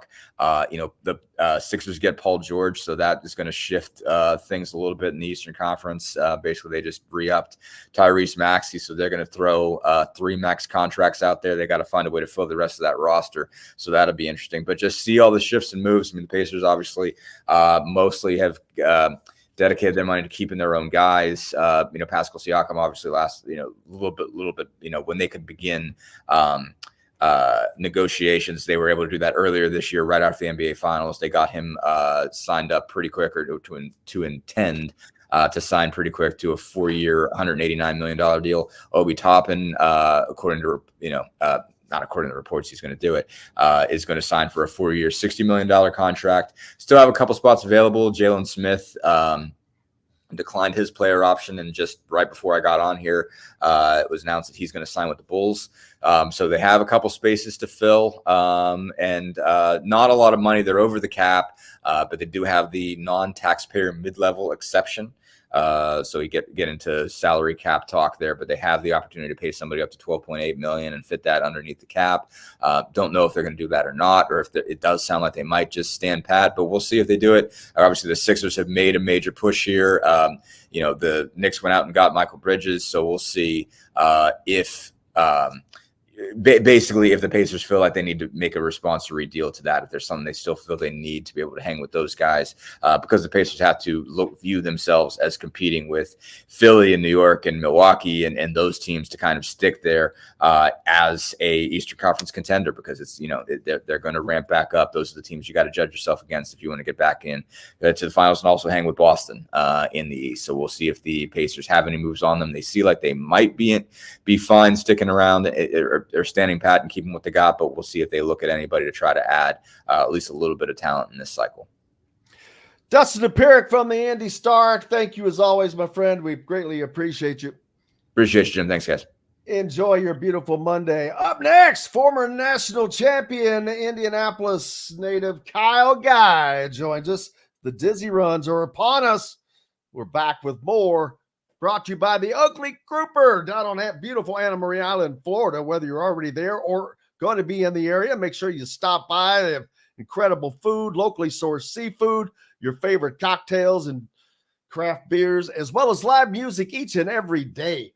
Stop by the Ugly Grouper or go to theuglygrouper.com for more information. Back with Kyle Guy after this. We'll be right back for more Indiana Sports Beat Radio with Jim Coyle, presented by Andy Moore Honda of Bloomington. Good day, sir. How you doing? Pretty good, buddy. Good to see you again. You as well. It's been a while. Yes, sir. How are things going? How the camp's going? Everything's going good, man. I just like to enjoy my summer. It's a little shorter every time I come home with this overseas life, but yeah, I always make time for the Pro-Am. So, let's see. So you're playing for Lenovo still, right? So I'm a free agent now, but that's what I played for this past year in Tenerife. Tenerife. That's the scene of the worst air crash in the history of the world. I did not know that. Didn't need to know that either.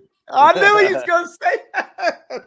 Well, Jordan Hulls either played there or just had a game there. I remember it came. The only reason I remember that is there's that show I watched, and I just remember the name Tenerife come up. But it's beautiful. Hey, is that in Spain? Where is that? Yeah, well, so it's a Spanish territory. Yes, it's off the coast of Africa, though, so it's down there. Wow, you're getting – see, that's the thing that I don't think that people understand. It's while not playing in the NBA, you're playing these – but good God, you get to see some beautiful and unbelievable things, man. Yeah, we were talking about this the other day. I've been really lucky.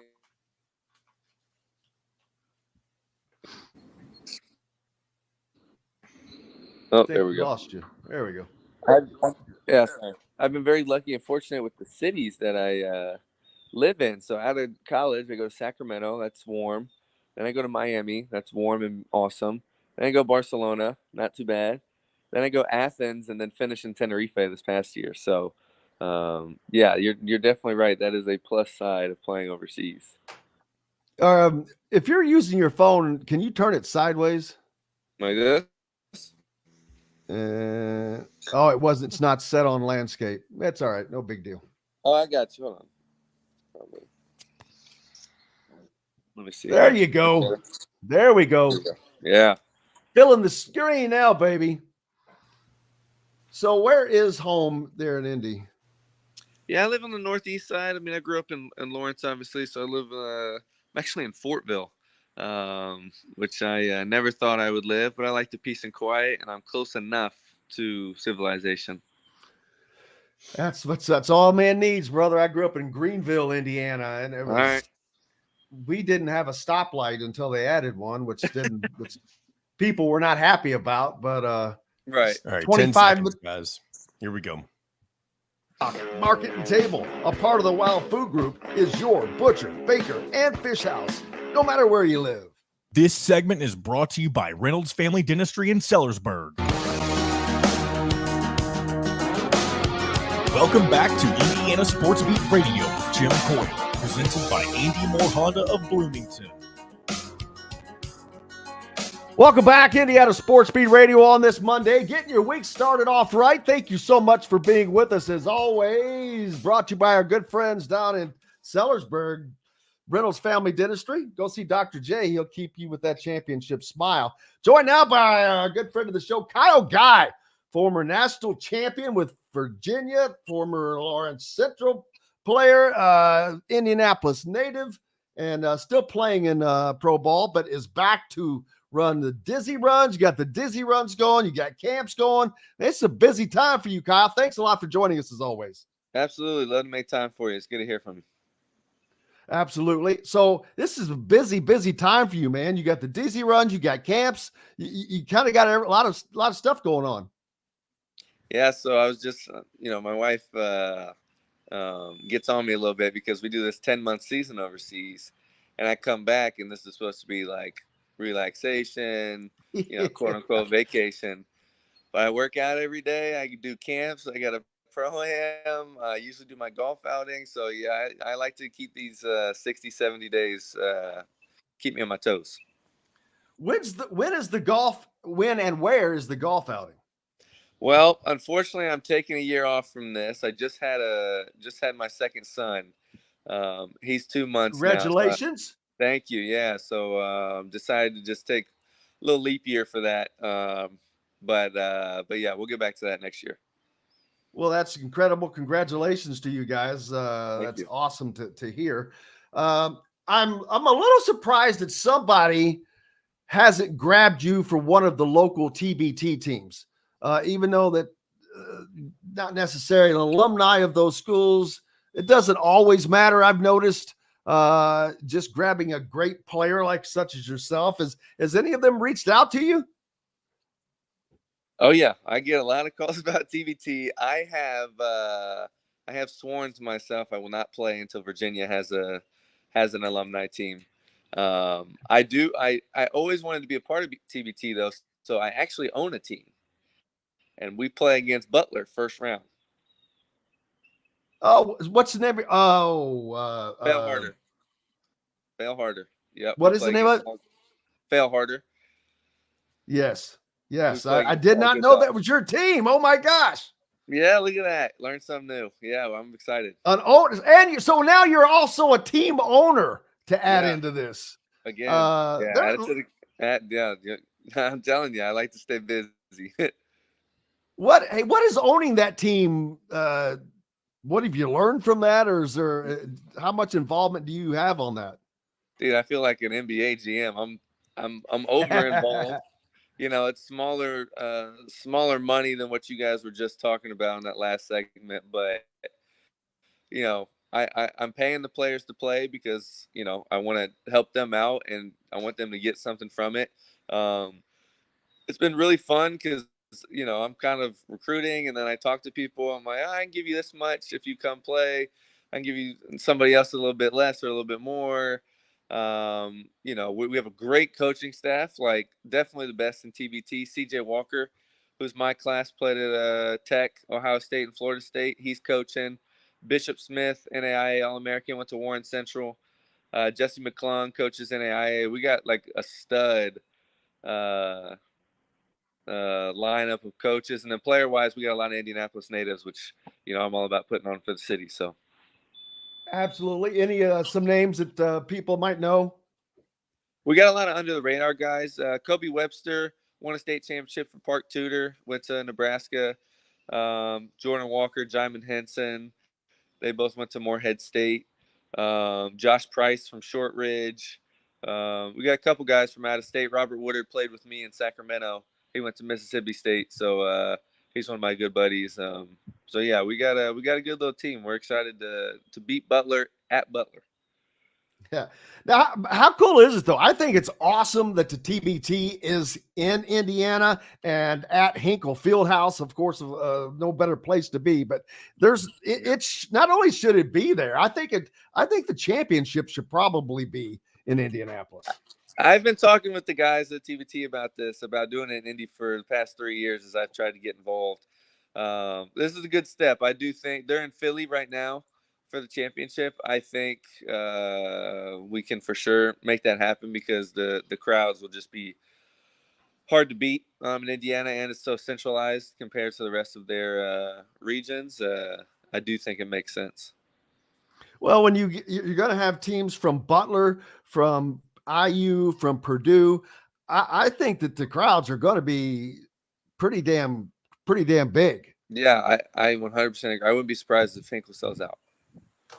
It's a great place to go, and you're going to get to see a lot of guys that you're familiar with play.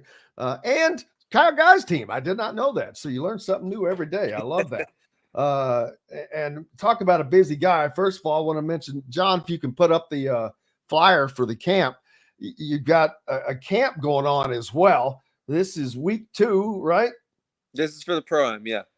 Oh, this is for the Pro-Am. This is at Mount Vernon High School, which that's Tuesday night, which is in Fortville, right there. You don't have to go very far, do you? No, I do not. No, I do not. That's part of the perks of being able to set the schedule. But some of the names, I think you're going to recognize some of these names, people.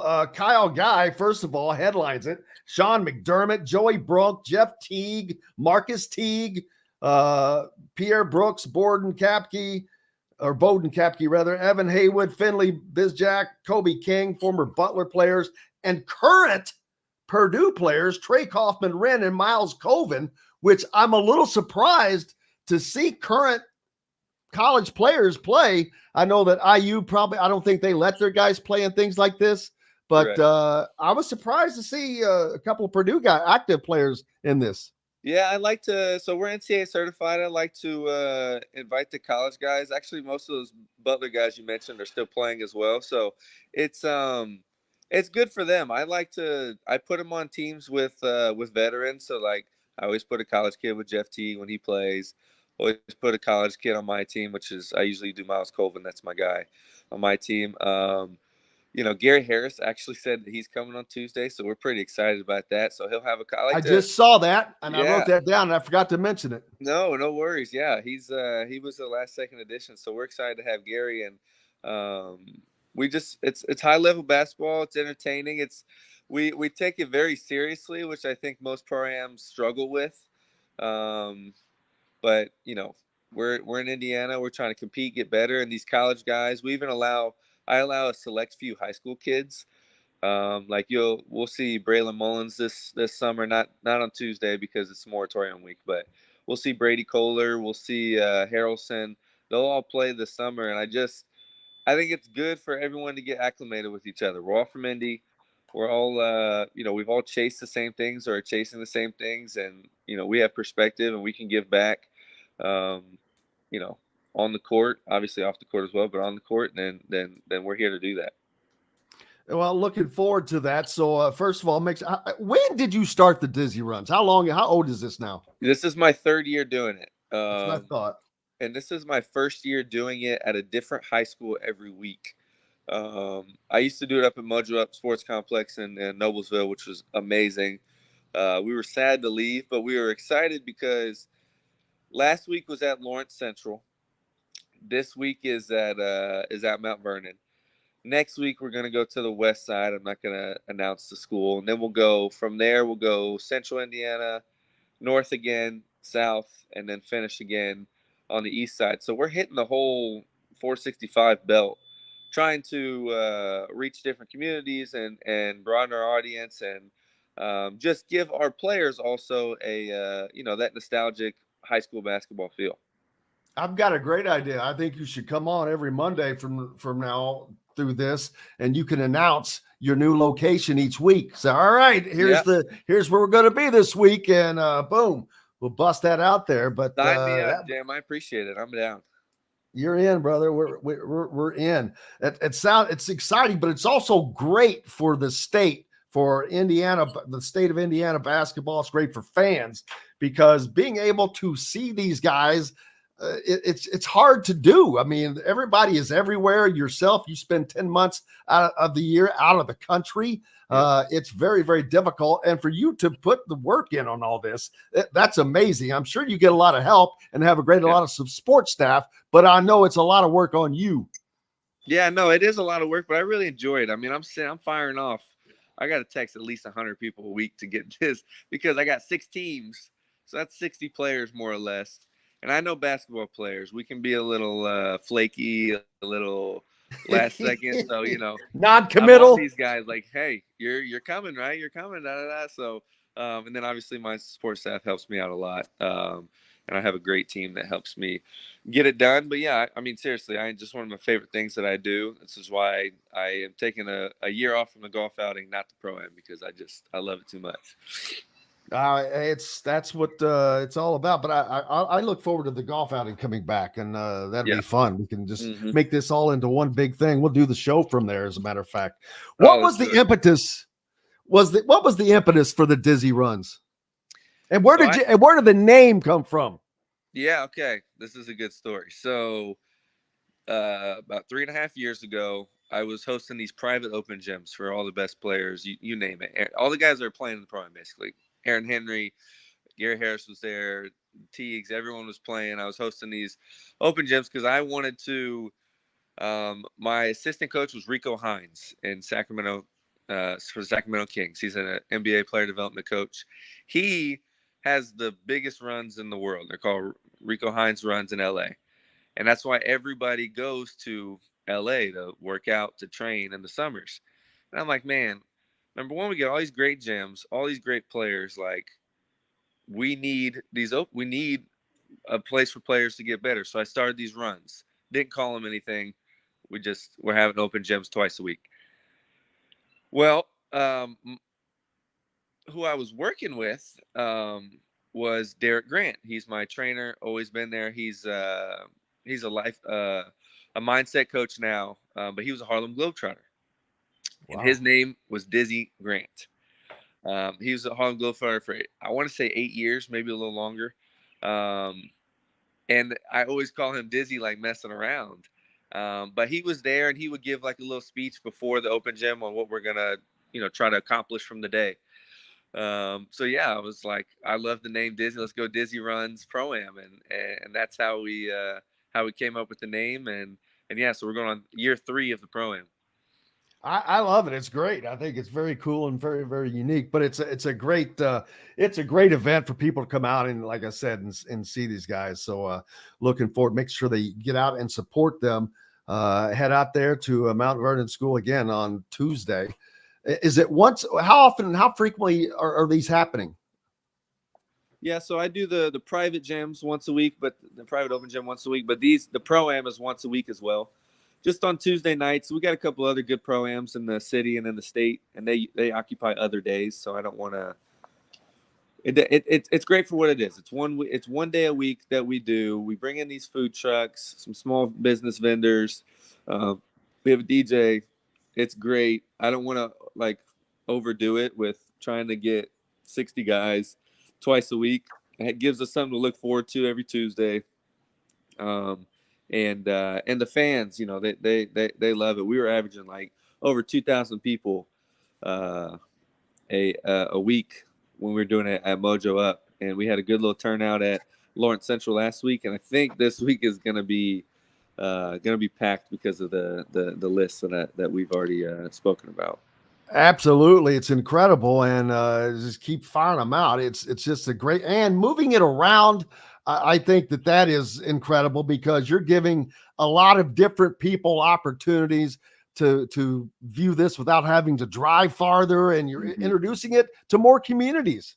Yeah, absolutely. And the last thing I'll say about it that we do that I really enjoy is, so every high school, they have their own community. They have their own issues or situations that they're trying to maybe raise money for at the school.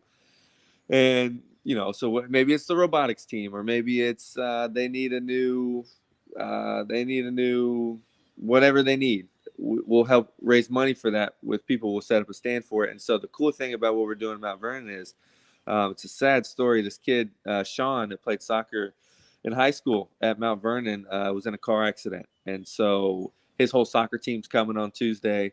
We're going to raise a bunch of money for him, trying to help out with his hospital bill. So that's the other cool part of what I love about basketball and how it can be a vehicle, is like, we're going to bring 2,000 people to Mount Vernon, and now we're going to be able to help this kid, hopefully, because of the game of basketball and all these kids coming to play in the Pro-Am for us. And everyone's going to wear a wristband with his name on it and stuff. So it'll be a good time. That sounds incredible. What a noble thing to do. I mean, you've got so much going on, and to add that into it, it just makes it all the better, of course. But man, it sounds like a ton of hard work for a guy who has 2 months off out of the year. Yeah. I mean, you're hitting the nail on the head. It's definitely a lot of work. I'm a hard worker. Honestly, I can't stand being stagnant. I love to stay busy and create things.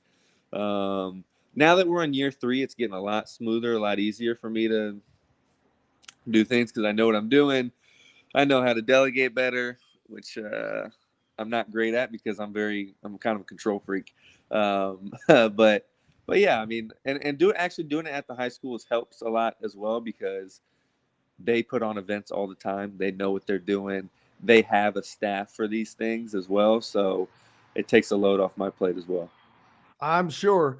Now that college basketball or college athletics, period, they have made the changes are just crazy since you have been out in the short time that you have been out.